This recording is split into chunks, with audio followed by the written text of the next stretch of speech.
Ya, Assalamualaikum warahmatullahi wabarakatuh.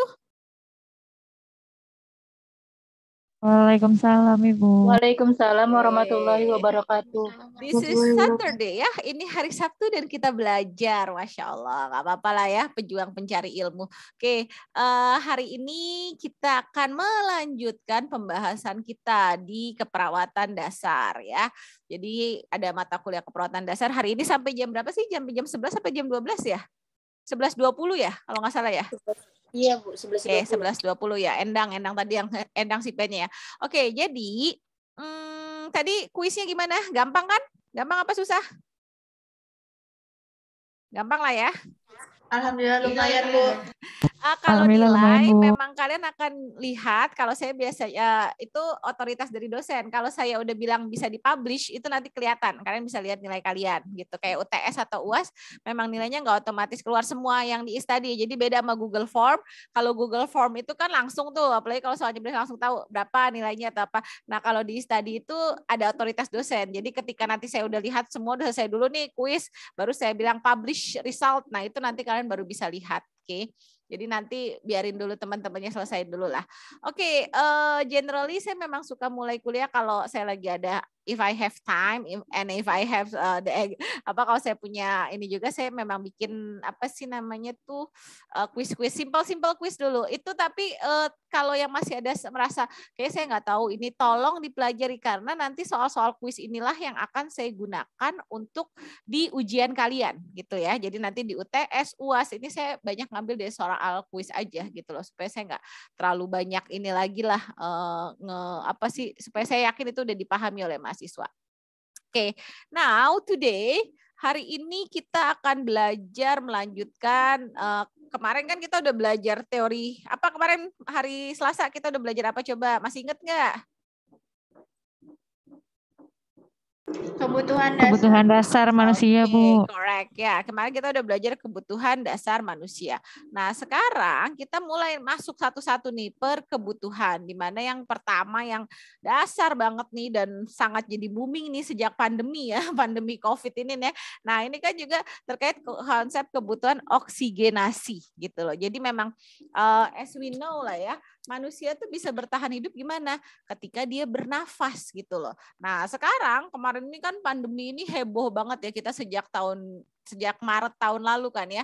Karena memang COVID ini ternyata menyerang terkait konsep kebutuhan oksigenasi ini. Jadi kenapa orang segitu, maksudnya pemerintah segitu membatasi kegiatan kita atau apa? Karena memang ketika orang tidak bisa bernafas, ya kita bisa berada dalam bukan rentang sehat sakit lagi, rentang jadi bukan hidup lagi tapi rentang meninggal mati gitu. Nah, itu yang kita tidak mau kan. Maksudnya siapa sih orang yang siap mati gitu loh, walaupun kita ngerasa wah pahala saya udah banyak pasti masuk surga, nggak siap juga kan mati kan. Pengennya juga manusia fitrahnya ingin hidup gitu. Nah, makanya perawat harus paham konsep kebutuhan oksigenasi terkait gimana, apa sih saluran pernafasannya itu gimana, kemudian apa yang terjadi dan lain-lain itu kita pelajari di konsep kebutuhan oksigenasi. Nah, kita belajar dulu deh, apa sih oksigenasi itu? Oksigenasi itu adalah unsur vital dalam proses metabolisme. Jadi yang tadi saya bilang, setiap makhluk hidup itu, apalagi manusia, kita kan belajarnya manusia, untuk bertahan hidup kita harus bernafas gitu loh. Makanya kalau orang COVID yang dia sesek, itu pasti ada kepanikan, ada ansietas ketika dia mikir, saya nanti kalau nggak bisa nafas, saya meninggal dong gitu loh. Nah, itu yang memang membuat kecemasan jadi meningkat. Makanya oksigenasi itu adalah suatu proses yang penting. Nah, tapi apa secara definisi artinya? Secara definisi artinya berarti kita menghirup udara dari luar yang mengandung oksigen atau bisa disebut juga dengan O2, dan setelah O2-nya dihirup, kita menghembuskan karbon dioksida. Nah, itu sebagai sisa oksidasi. Ini tadi soal nomor pertama ya, apa itu oksigenasi? Jadi secara teori oksigenasi adalah kita menghirup udara dari luar yang mengandung oksigen dan menghembuskan karbon dioksida. Itu idealnya. Idealnya secara fisiologis kita bisa melakukan ini secara normal. Tapi ketika terjadi suatu kondisi penyakit, contohnya sekarang yang lagi booming itu COVID-19, orang nggak bisa ngelakuin ini normal. Dia butuh pakai tabung oksigen, dia butuh pakai nasal kanul, ataupun sampai yang nauzubillah sampai pakai ventilator. Itu karena dia tidak bisa melakukan ini secara normal. Generally kita harusnya bisa melakukan ini secara normal tanpa bantuan alat apapun. Oke. Nah, kemudian oksigenasi itu juga disebutkan sebagai tindakan memberikan aliran gas oksigen lebih dari 21%. Tekanan atmosfer kita itu normalnya ada sekitar 20, oksigen itu ada sekitar 21%. Jadi di udara kita ini nggak semuanya semua oksigen. Ada nitrogen, ada CO2 ada, tapi memang generally itu lebih dari 21%, tekanannya 1 atmosfer. Ketika tekanan itu meningkat, kebutuhan oksigen kita meningkat. Contoh gampangnya kalian lihat kalau astronot yang pergi ke bulan itu dia pasti pakai tabung oksigen. Kenapa? Karena memang ruangannya itu oksigennya makin tipis dan tekanannya itu juga meningkat. Kemudian apalagi pengertian oksigenasi yang lainnya adalah peristiwa menghirup udara dari luar yang mengandung O2 ke dalam tubuh serta menghembuskan CO2. Jadi inilah dasar definisi dari oksigenasi gitu loh. Jadi bahwa memang oksigenasi itu adalah proses dari kita bernafas yang masuk melalui hidung dan mulut kita sampai nanti dikeluarkan lagi. Itu definisi dari oksigenasi. Kemudian nah, kadang-kadang karena suatu kondisi khusus gitu ya, pasien itu tidak bisa bernafas normal. Tadi saya bilang itu adalah fisiologi secara normal. Nah, tadi yang dari 1,5 tahun lalu ini kita menghadapi COVID, pemberian masker oksigen atau nasal kanul ini sangat booming. Kenapa? Karena pasiennya nggak bisa bernafas normal. Ada gangguan, itu yang kuman COVID-19 itu mengganggu di paru, sehingga pasien itu untuk bernafas itu kayak oksigennya kurang. Nah, kalau oksigennya kurang, apa yang kita lakukan?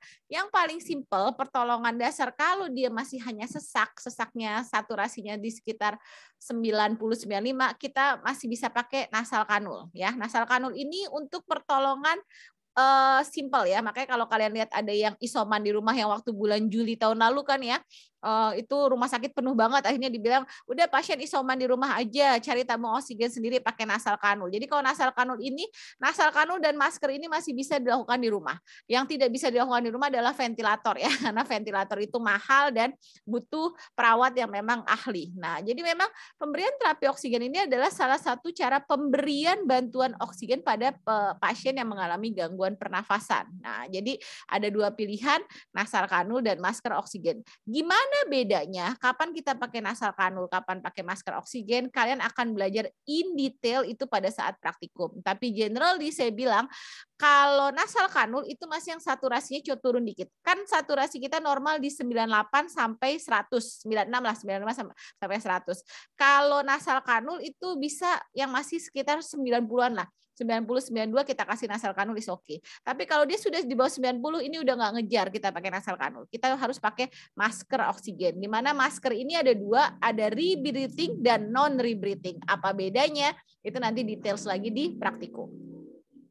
Nah, terus kenapa sih kita harus ngasih oksigenasi? Pertama ya pastinya karena ada kekurangan oksigen. Kita ngasih oksigen. Apa fungsi oksigen? Fungsi oksigen adalah untuk metabolisme. Nah, untuk itu makanya kita ngasih oksigen supaya metabolisme tubuh ini lancar. Semua sel kan tubuh kita terdiri atas sel, jaringan, organ, sistem organ. Semua sel itu untuk metabolisme itu butuh oksigen dan nutrisi. Oksigennya nggak ada nutrisi, dia nggak bisa maksimal. Apa yang terjadi kalau di selnya itu nggak terjadi metabolisme? Yang terjadi bisa kematian sel, kemudian selnya rusak, jaringannya rusak, organnya rusak, bisa kerusakan organ. Nah, itu yang makanya kita harus hati-hati dari tingkat sel. Makanya oksigen itu harus lancar ke seluruh tubuh supaya metabolisme kita lancar. Kemudian juga bisa oksigenasi ini untuk pengobatan.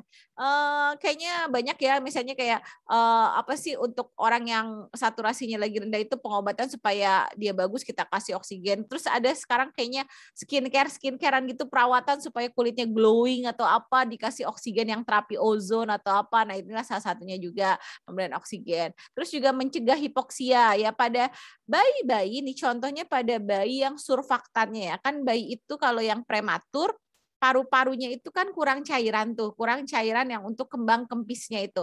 Nah, supaya dia jangan sampai paru-parunya itu oksigenasinya kurang karena paru-parunya nggak bisa mengembang kempis dengan baik, kita kasih oksigen supaya dia nggak hipoksia. Kemudian juga yang terakhir bisa mengurangi beban kerja alat nafas dan juga jantung. Oksigenasi dan jantung itu berhubungan erat ya. Jadi kalau kalian lihat di anatomi, jantung itu kayak di depannya paru ya. Kalau jantung nggak bagus, efek ke paru. Sama juga sebaliknya. Ketika paru-paru nggak bagus, efek ke jantung. Jadi mereka tuh dua organ tubuh yang fungsinya itu juga saling berkaitan. Oke. Nah, ini proses pemenuhan kebutuhan oksigenasi. Nah, ini kayaknya juga tadi salah satu soal ini ya, soal kuis saya tadi. Ada 3 tahapan utama untuk kebutuhan oksigenasi, yaitu ventilasi, difusi, dan transportasi gas. Apa bedanya? Kita akan bedakan satu persatu. Apa itu ventilasi, apa itu difusi, dan apa itu transportasi gas. Ventilasi itu proses keluar masuknya oksigen dari atmosfer ke dalam alveoli. Apa sih alveoli? Alveoli itu adalah komponen di dalam paru. Paru-paru kita itu terdiri dari alveoli gitu loh. Jadi ada yang daerah pertukaran gas alveoli itu. Yang kecil itu ya Bu, kayak buah-buah anggur. Iya, benar, yang kayak anggur-anggur itu. Nah, paru-paru kita terdiri dari itu, dari alveoli itu. Nah, idealnya ya, saya dulu zaman saya kuliah ya, dosen KMB saya pernah bilang, idealnya alveoli itu ya kalau di jembreng itu kan daerah pertukaran gas ya. Kalau misalnya di jembreng dijadiin kayak karpet gitu ya, itu bisa sebesar lapangan tenis. Jadi sebegitu Masya Allahnya ya, Allah menciptakan kita ya. Maksudnya daerah pertukaran gas kita itu sebenarnya sangat luas. Itu pada orang normal, beda lagi pada olahragawan ya. Pada olahragawan yang dilatih itu akan sangat tambah bagus kapasitas parunya gitu loh. Nah, pada orang normal dewasa aja itu udah sebesar lapangan tenis. Nah, memang ketika nih kemarin COVID ini ngeganggu ini nih. Dia ngeganggu daerah pertukaran gas itu. Makanya benar-benar orang itu jadi sesek karena virusnya itu nyerang daerah alveoli ini. Nah, inilah yang kita harus benar-benar ngejaga jangan sampai alveoli kita ini rusak. Nah, kemudian proses ventilasi ini dipengaruhi oleh beberapa hal. Jadi kan tadi keluar masuk oksigen ke alveoli nih, alveoli di mana daerah pertukaran gas. Proses ventilasi apa aja yang mempengaruhi? Pertama, konsentrasi oksigen di atmosfer. Tadi yang saya bilang idealnya kita kan atmosfernya itu sekitar 1 atmosfer itu yang kalau kita tinggal ya di bumi ini atmosfernya masih sama, tapi ketika orang ke ruang angkasa atau kita naik pesawat atau apa itu kan akan mempengaruhi konsentrasi oksigen juga.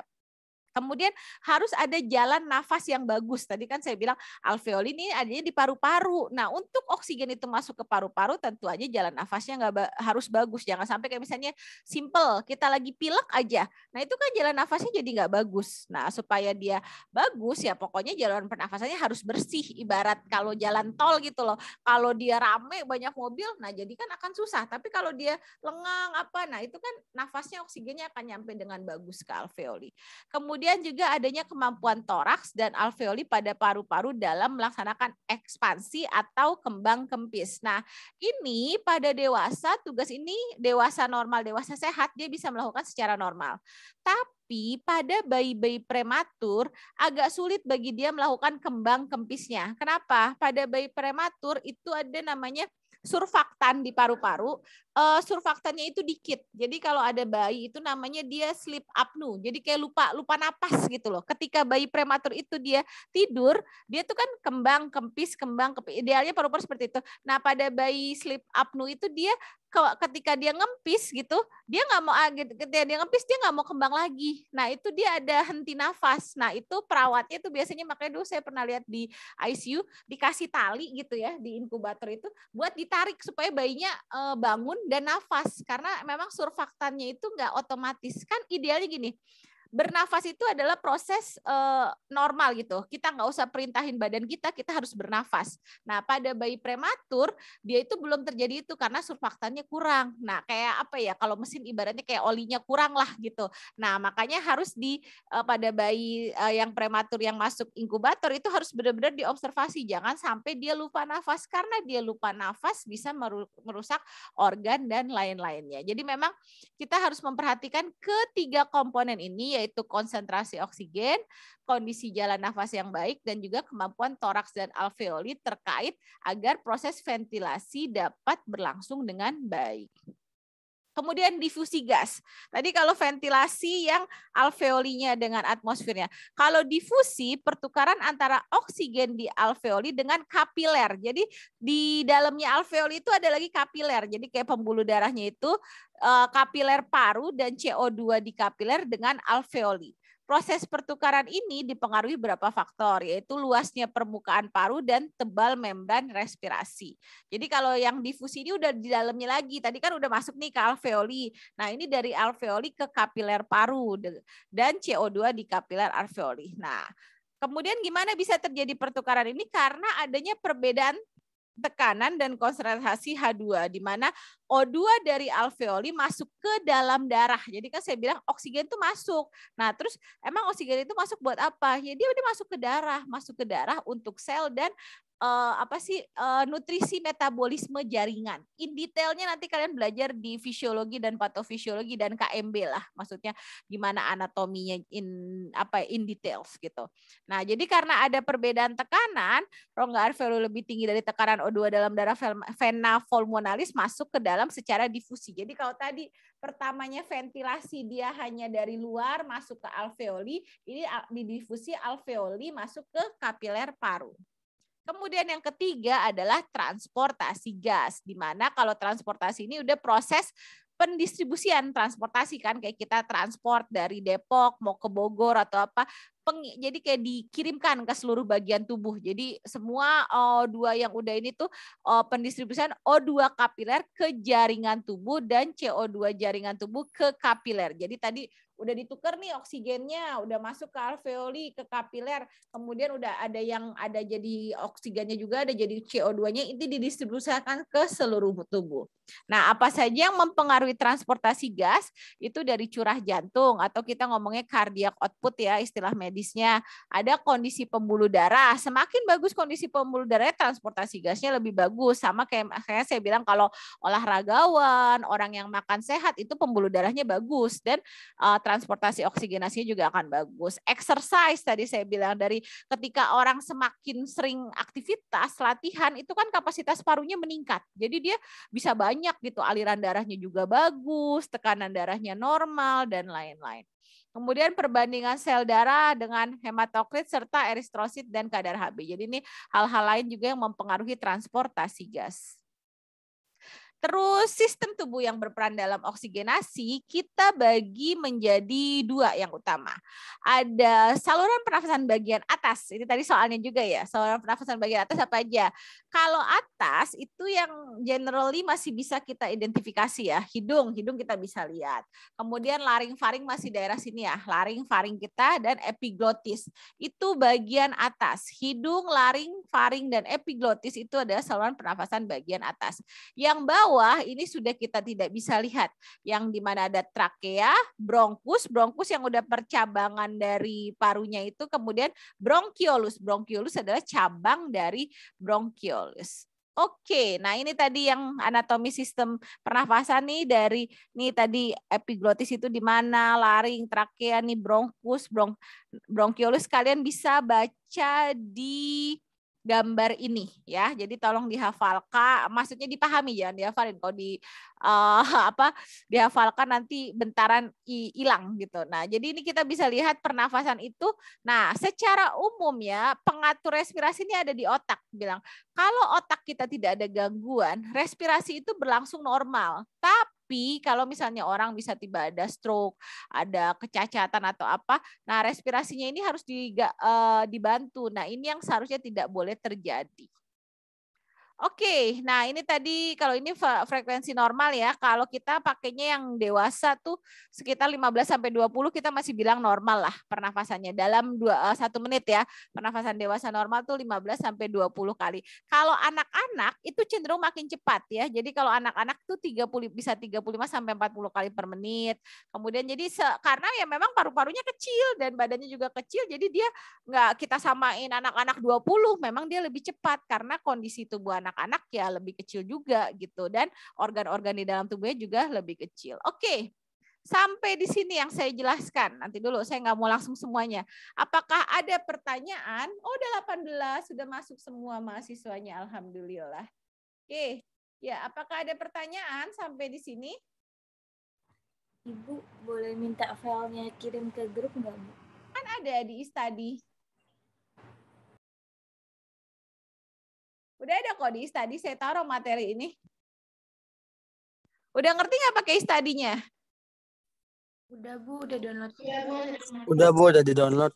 Oke, ya udah di-download kan. Oke, good. Yang kalau yang belum tahu coba tanya sama teman-temannya ya.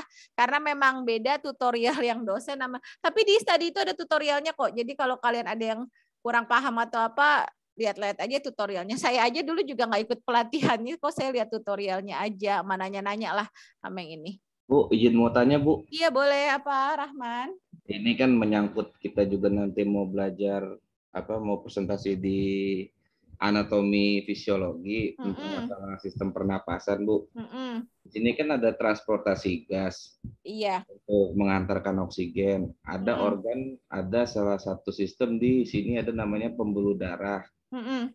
Ketika pembuluh darah itu menyempit untuk mengalirkan ke jantung, apakah itu dia tersendat untuk mengantarkan oksigen, Bu, untuk memompanya lagi? Maksudnya gimana sih? Ada pembuluh darah. Ini kamu mau nyuruh saya ngerjain tugas kamu lagi. Enggak, Bu, cuman gimana? Ada pembuluh darah. Iya, ketika pembuluh darah menyempit pasti akan ada tersendat lah pastinya. Pembuluh darah menyempit apa aja yang bisa menyebabkan pembuluh darah menyempit? Paham nggak kalian kira-kira?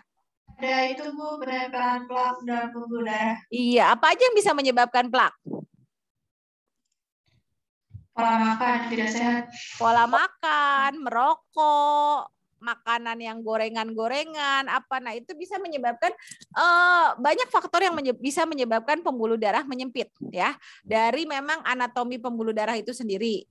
Oke, jadi ada orang yang dengan terlahirlah kongenital gitu loh, ada gangguan pembuluh darah, tapi ya bisa dari lifestyle apa aja yang bisa bikin pembuluh darah kita menyempit. Jadi kan idealnya pembuluh darah kita itu kayak pipa ya, ibarat kayak lah, anggap aja lah kayak gini nih, headset gini kan, pipa kan dia itu kan. Nah generally kan misalnya pipanya besar nih, pipanya besar bagus. Pembuluh darah kan kalau yang besar aorta, kita bilang pembuluh darah arteri, aorta itu besar. Terus ada pembuluh darah yang kecil itu yang kapiler kita ngomongnya. Generally itu dia besar, tapi nih tadinya dia besar nih jalannya gitu. Tapi ternyata orangnya tuh gaya hidupnya nggak sehat. Misalnya dia ngerokoknya sehari bisa dua bungkus atau apa. Nah itu kan menimbulkan sisa-sisa yang terjadi, yang itu menimbulkan plak di sininya. Jadi tadinya dia gede, lama-lama bisa jadi kecil. Jadi kecil kenapa? Karena di pinggir-pinggir jalannya itu banyak sumbatan gitu. Ibarat saluran got itu banyak tumpukan sampah. Nah, itulah yang akan bikin pembuluh darahnya itu jadi kecil dari plaknya karena ngerokok, terus makanan yang nggak sehat kayak gorengan. Saya akuin juga saya gorengan lovers ya gitu ya. Tapi memang gorengan itu tidak sehat. Tapi gimana supaya ngimbanginnya? Ya kita bisa ngimbanginnya dengan makan buah-buahan, makan yang herbal-herbal, kemudian olahraga, ya itu bisa. Jadi kalau tadi Rahman nanya terkait pembuluh darahnya itu mengecil gitu ya Rahman ya? Iya Bu, menyempit Bu. Iya, jadi kalau secara yang saya pahami ya, pembuluh darah menyempit itu ada beberapa faktor yang bisa menyebabkan, dan memang ketika pembuluh darah ini menyempit, tadi yang saya bilang bisa dari merokok, dari pola makan tidak sehat, atau misalnya kayak dari pola tidur aja ya. Pola tidur itu kan idealnya kita istirahat itu malam, tapi kayak perawat aja kadang kan dinas malam atau apa, nah itu kan kurang istirahat, itu jadi bikin metabolismenya nggak bagus misalnya itu. Nah itu bisa menyebabkan gangguan pada pembuluh darah. Nah kalau udah pembuluh darahnya ada masalah, apa yang terjadi? Aliran darah terganggu. Kemudian apa yang terjadi kalau aliran darah terganggu? Aliran oksigen juga terganggu. Kemudian gimana kalau aliran darah dan oksigen terganggu? Pasti ada gangguan di selnya. Kita tuh harus mikir dari tingkat sel. Sel, jaringan, organ, sistem organ. Ketika di selnya ini udah rusak, sel itu ada yang sifatnya reversible dan irreversible. Apa maksudnya reversible dan reversible? Itu bisa diganti. Contoh kayak kulit nih, misalnya kayak luka nih ya. Kalau luka, dia misalnya reversible itu bisa diganti ketika lukanya itu keluka, terus dia nutup lagi. Itu dia bisa diganti. Tapi ada sel di otak kita ini nggak bisa diganti. Makanya kalau orang stroke itu penanganan 10 atau 15 pertama itu sangat penting karena kerusakannya di otak. Tapi kalau cuma sekedar selnya di tangan kita atau sel masih yang di bagian-bagian tubuh yang bisa digantilah, itu masih oke. Nah itu makanya kita harus hati-hati ketika pembuluh darah itu udah rusak. akan menyebabkan kerusakan selnya di mana. Yang itu yang kadang kita nggak bisa kontrol kalau perawat atau pasiennya nggak care gitu loh. Kayak mikir, oh udahlah nggak apa-apa, orang yang lain masih nggak apa-apa. Iya, tapi nanti kerusakan selnya kemana-mana, ke jaringan juga, ke organ juga, sampai ke kerusakan sistem organ. Nah, jadi kan bisa gagal organ. Contoh bisa gagal ginjal, gagal jantung, gagal. Nah, bisa kemana-mana. Jadi panjang tuh kalau belajar di patofisiologi dan KMB-nya. Tapi generalnya saya kan baru keperawatan dasar ya. Ini secara umumnya aja lah saya memberikan. Gitu kira-kira Rahman. Oke? Oke, terima kasih Bu. Oke, ya apalagi ada yang mau nanya lagi? Apakah ada yang mau nanya lagi kah? Ada yang belum paham kah?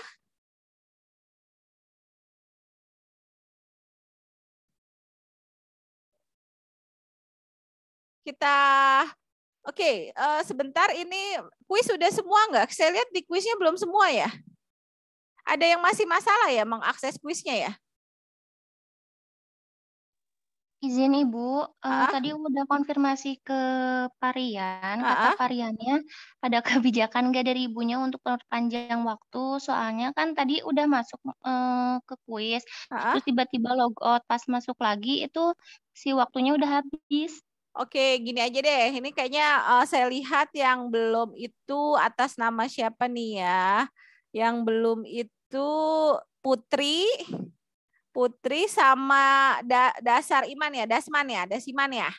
2 orang nih belum nih. Mas Sally ya. Iya Ibu yang Oke, ya udah. Kita close dulu 15 menit gitu sambil kalian baca lagi materi saya untuk teman-temannya melakukan kuis. Terus boleh bilang ke Parian, oke, saya kasih perpanjangan waktu sampai jam 10. Jadi bilang ke Parian sudah di ACC oleh Bu Rina untuk tolong disetting perpanjangan waktu. Soalnya kalau di saya sih saya settingannya itu sebenarnya sampai jam masih lama. Jadi kalau saya tuh nggak ngerti, kadang di operatornya itu di Pariannya lah yang ngotak-ngatik. Jadi bilang aja ke Parian, dari saya sudah di ACC. Kita break dulu sekitar 15 menitan, 15 sampai 20 menit. Kita tunggu teman kalian untuk menyelesaikan dulu kuisnya. Oke ya. Jadi nanti kita akan mulai lagi Zoom lagi. Nanti saya kasih linknya lagi aja deh supaya nggak bingung. Oke ya. Ibu maaf, untuk perpanjang waktunya mulai dari sekarang, soalnya kan harus sekarang. Chat dulu Mas Rian. Hubungi Mas Rian aja, di telepon aja, bilang dari Bu Rina sudah ACC, karena cuma 3 orang, sayang banget belum kuis. Kalian beresin dulu kuisnya, baru nanti saya beresin lagi materinya. Oke ya. Terima kasih. Oke, yang lain kita close dulu, dibaca dulu nih terkait dari slide. Tunggu, dari slide yang sini tadi kita sudah sampai yang sebelum, where is it? Faktor ya, masih ada beberapa, soalnya slide-nya panjang nih. Lumayan juga, jadi yang di sini ya, tadi sampai sini. Ya, nah sampai sini ya. Jadi nanti kita masih di slide 13, kita setelah teman-temannya kuis, kita akan selesaikan lagi dari slide 13 dan seterusnya. Oke, I think that's all for now. Nanti we will continue again. Silakan dibaca dulu. Jadi nanti kalau mau langsung diskusi juga nggak apa-apa. Kalau saya sih senangnya kadang-kadang saya kasih materi baca dulu sendiri. Apa nggak usah saya terangin kali ya? Bisa nggak baca sendiri, nggak usah diterangin? Belum ya? Biar lebih jelas aja Bu, Ibu terangin gitu. Oke. Ya udah, oke. Berarti nanti silakan teman yang belum kuis 3 orang lagi. Tadi Dasiman, Sally sama Putri diberesin dulu kuisnya. Nanti sekitar 15-20 menit lagi kita balik lagi Zoom. Oke. Oke, thank you all. See you again in the next Zoom. Oke, bye for now. Makasih Bu. Oke.